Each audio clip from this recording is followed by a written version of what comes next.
In Russia, he pledged $100 million to help scientists who might otherwise have sold their expertise to bidders like Iran or Iraq. In Eastern Europe, he's educated a new generation. And in Ukraine, he spent millions retraining the old Soviet military. At the center of George Soros, there's an inherent contradiction, which is, on one hand, you're the capitalist who does not care about the social consequences of his act, and on the other hand, you are a philanthropist who cares only about social consequences. How do you resolve the two? Recognizing that as a competitor, I've got to compete to win. As a human being, I am concerned about the society in which I live. Which George Soros am I talking to now? The amoral George Soros or the moral George Soros? It's one person. It's one person who at one time engages in amoral activities and at the rest of the time tries to be moral. To understand the complexities and contradictions in his personality, you have to go back to the very beginning, to Budapest, where George Soros was born 68 years ago to parents who were wealthy, well-educated, and Jewish. When the Nazis occupied Budapest in 1944, George Soros' father was a successful lawyer. He lived on an island in the Danube and liked to commute to work in a rowboat. But knowing there were problems ahead for the Jews, he decided to split his family up.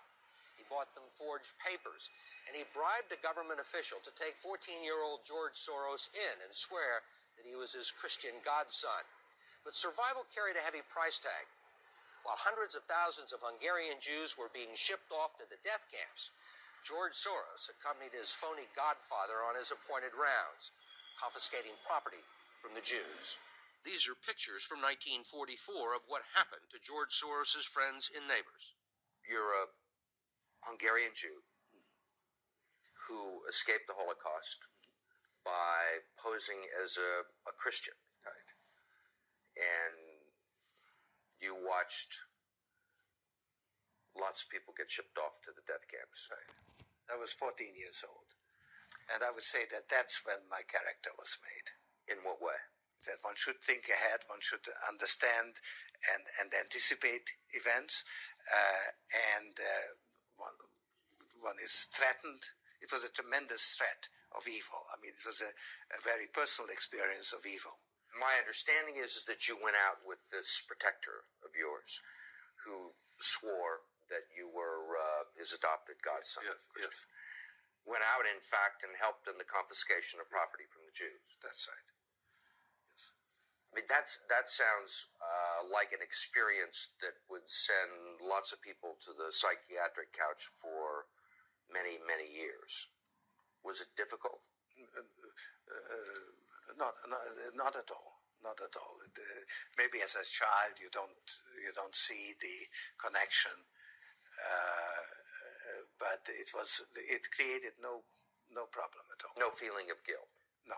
For example, that I'm Jewish, and here I am watching these people go. I could just as easily be there. I should be there. None of that. Well, of course, I could be on the other side, or I could be the one from whom the thing is being taken away. But there was no sense that I shouldn't be there, because that was,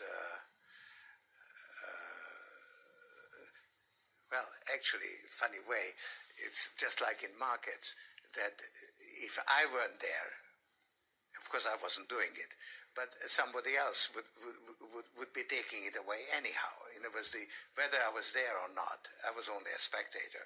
The property was being taken away. So I had no role in taking away that property. So I had no sense of guilt. Are you religious? No.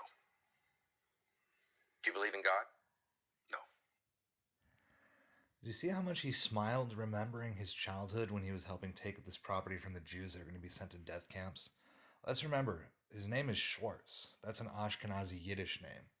He speaks 3 languages. He speaks Hungarian, English, and Esperanto, which seems like very similar to Yiddish. It's like a German Slavic language. So it's basically very similar to Yiddish. Whether he could spell it, whether he could write it in Yiddish letters or not is irrelevant. He could communicate with Yiddish people. So I think the Ashkenazi had a huge hand in the Holocaust, and I'm going to show you some more evidence of that right now.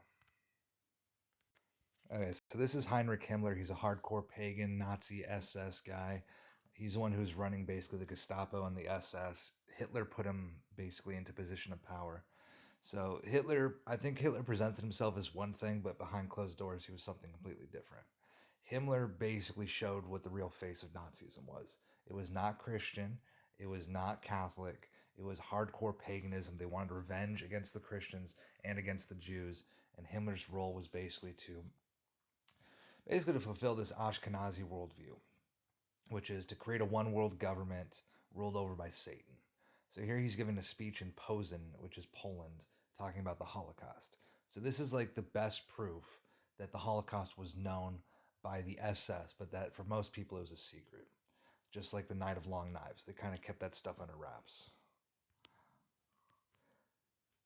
Skull and Bones Secret Society, 322. Look at that cap. Don't think these people are just in Germany. Don't think these people didn't spread all over the world before Nazism.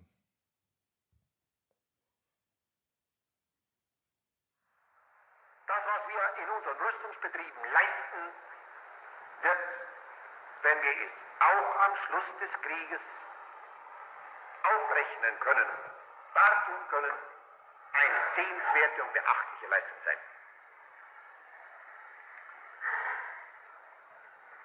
Ich will auch ein ganz schweres Kapitel, will ich hier vor Ihnen in aller Offenheit nennen. Es soll zwischen uns ausgesprochen sein, und trotzdem werden wir nicht in der Öffentlichkeit nie darüber reden. Genauso wenig wie wir am 30. Juni gezögert haben, die befohlene Pflicht zu tun, The Night of und Long Knives. Kameraden, die sich verfehlt hatten, an die Wand zu stellen und zu erschießen. Wie wir darüber niemals gesprochen haben und sprechen werden. Das war so eine, Gott sei Dank, in uns wohnende Takt, Selbstverständlichkeit des Taktes, dass wir uns untereinander nie darüber unterhalten haben, nie darüber sprachen. Es hat jeden geschaut, jeder war sich klar, was es das nächste Mal wieder tun würde, wenn es befohlen wird und wenn es notwendig ist. Ich meine die Judenevakuierung, die Ausrottung des jüdischen Volkes. Es gehört zu den Dingen, die man leicht ausspricht. Das jüdische Volk wird ausgerottet. Das fast in jeder Partei genossen. Ganz klar steht in unserem Programm drin, Ausschaltung der Judenausrottung